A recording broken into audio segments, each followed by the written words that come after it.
లడిక హైదరాబాద్ నగరంలో దారుణం చోటు చేసుకుంది. కూకట్పల్లి ప్రాంతంలో ఒంటరిగా ఉన్న ఓ 12 ఏళ్ల బాలికను దుండగులు దారుణంగా హత్య చేశారు. బాలిక తల్లిదండ్రులు పని కోసం బయటకు వెళ్లారు. ఇదే అదునుగా చూసి బాలికను హత్య చేశారు. మధ్యాహ్నం తండ్రి తిరిగి ఇంటికి వచ్చి చూసేలోపు బాలిక హత్యకు గురైనట్లు గుర్తించి పోలీసులకు సమాచారం ఇచ్చారు. సమాచారం అందుకున్న పోలీసులు సంఘటనా స్థలానికి చేరుకున్నారు. మృతదేహాన్ని పోస్ట్మార్టం కోసం ఆసుపత్రికి తరలించారు. ఘటనపై కేసు నమోదు చేసుకుని దర్యాప్తు చేస్తున్నారు. డాగ్ స్క్వాడ్, క్లూస్ టీం ద్వారా పోలీసులు ఆధారాలు సేకరిస్తున్నారు.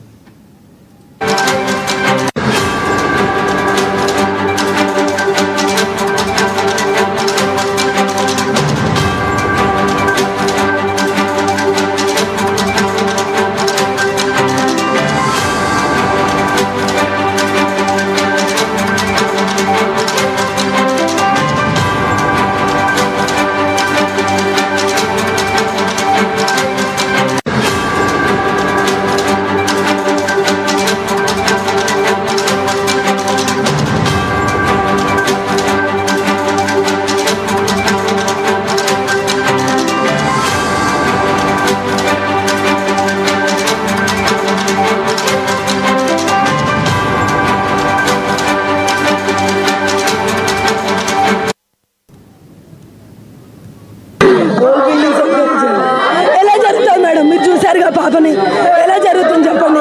అనుమానం వద్దు, అవన్నీ కాదు మేడం. 4 years నుంచి ఇద్దరే ఉంటాం. 4 years నేను వెళ్ళి 9 o'clock ఇంటి నుంచి బయలుదేరి స్కూల్ లేదు మేడం, స్కూల్ లేదు. కేవీ స్కూల్లో హాలిడేస్ ఇచ్చారంట. ఒలింపిక్స్ జరుగుతున్నాయని హాలిడేస్ ఇచ్చారు. బాబా ఇంటి దగ్గర బాబు ఓనంటే కూడా దొబ్బి పెట్టి బాబు ఉంటే బాబుని కూడా చంపెట్టలేము. అసలు దేనికి చేశారో తెలియాలి. దేనికి చేశారు? ఏం అనుమానం లేదు సార్. 2 days అసలు మేము ఉండాం సార్. నేను ఒక్కదే ఉండే. వీళ్ళందరు కొంపల్నే ఉంటారు కానీ ఒక్కసారి పక్కన వాళ్ళని చూడొచ్చు కదా మేడం. పక్కన పోయినప్పుడు ఎట్లా బతకాలి మేడం? మా వెనకాల మాకు ప్రాపర్టీ ఏం లేదు. ఇద్దరం చేసేది కూడా పిల్లల కోసమే చేస్తున్నాం. పిల్లలు బాగుండాలనే ఇంత కష్టపడేది కూడా పిల్లల కోసం చేసినాను. కానీ ఇంత ఘోరం జరుగుతుంది అంటే నేను కాలు కూడా బయటకు పెట్టకపోతుంటే మేడం. నా మొగుడు ఏం లేక కాదు, నాకు చేయక కాదు. నా మొగుడు నాకు అన్ని విధాలు చేసి పెడతాడు. నా మొగుడు అసలు ఊళ్ళో ఏ ఊళ్ళో దొరకాడు.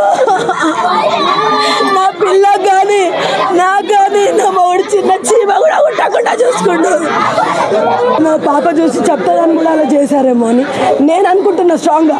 ఇంట్లో ఏమన్నా తీసుకోవదామని వచ్చి కూడా నా పిల్లని ఏం చేసినట్టు కనిపించట్లేదు కదా. మరి పోలీసులే నిర్ధారణ చేయాలి.